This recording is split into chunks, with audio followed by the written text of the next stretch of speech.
Welcome to this presentation of Oxford High School, Adapting the Budget for Student Achievement. This is by Kevin Bell for EA 915, Economic and Operational Dimensions of Ed, Week 6, Assignment 7 for Worcester State University. The agenda for this presentation will review our goals and the benchmarks needed to get to those goals.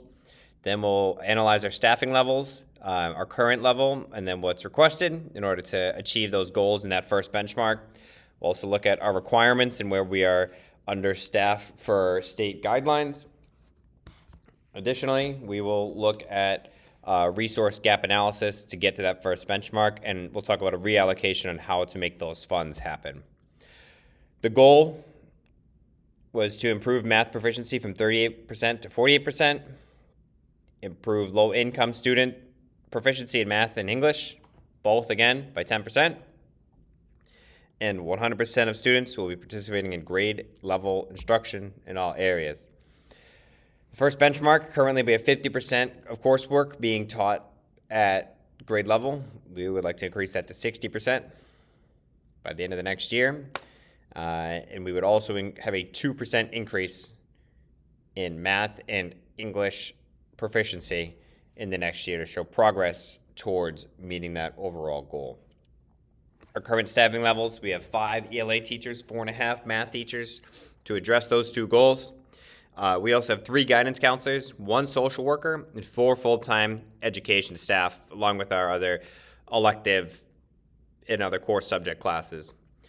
We currently do not have any interventionists on staff, where 1 social worker is working in that instructional interventionist role as well, but that person is currently overwhelmed, so we don't have that here. Other things we don't have is that our ELA classes for inclusion for IEPs are over 50%. Over 50% of these classes are students with an IEP, which is above the state guideline.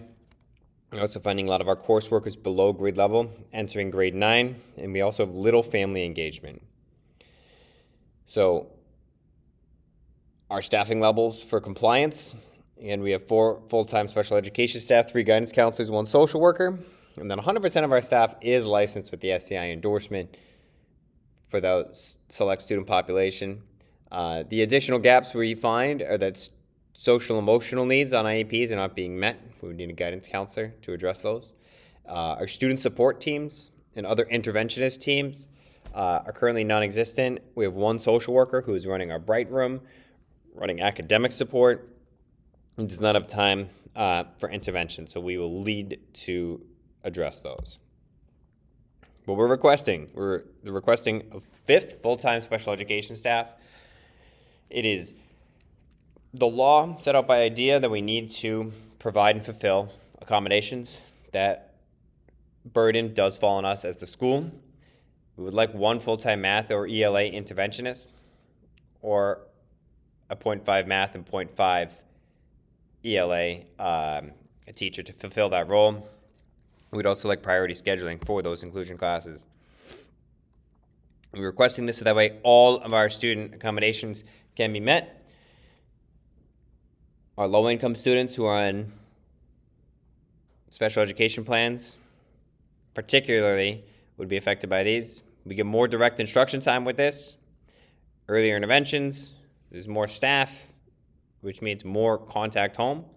And then interventions can be easier to be done during the school day, especially our low-income students are affected by transportation issues, rides home. Having this available during the day will help them. This was our rationale for these requests.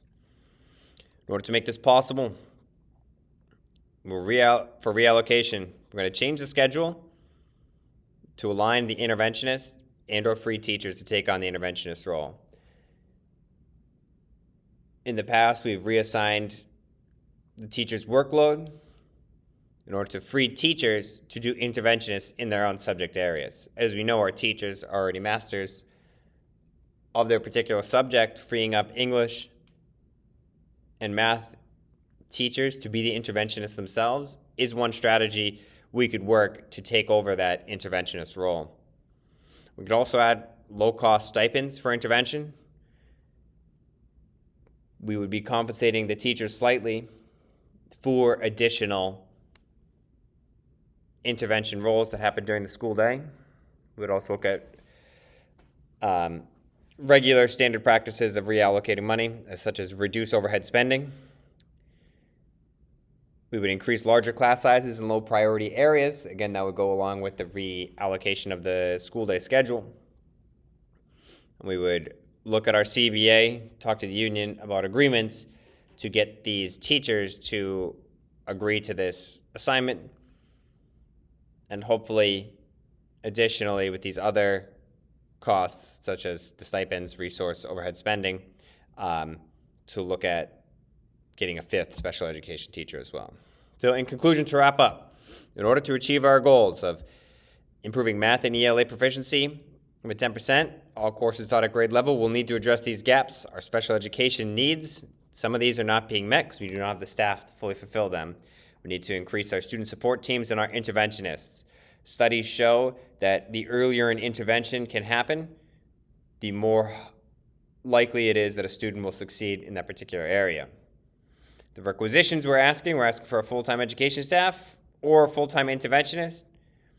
The interventionist does not necessarily need to be an outside hire. It could be somebody who's currently on the staff payroll. We would just need to free up the time in scheduling in order to do that.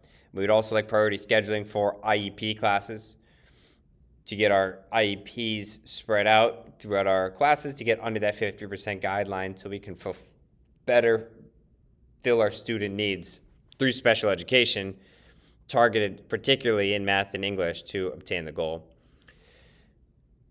In order to accomplish this, the reallocation of sources, we change teachers' assignments and or change the school day.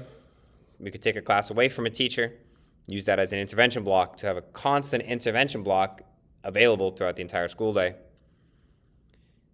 In order to make this happen, we may need to look at larger class sizes in non-essential areas,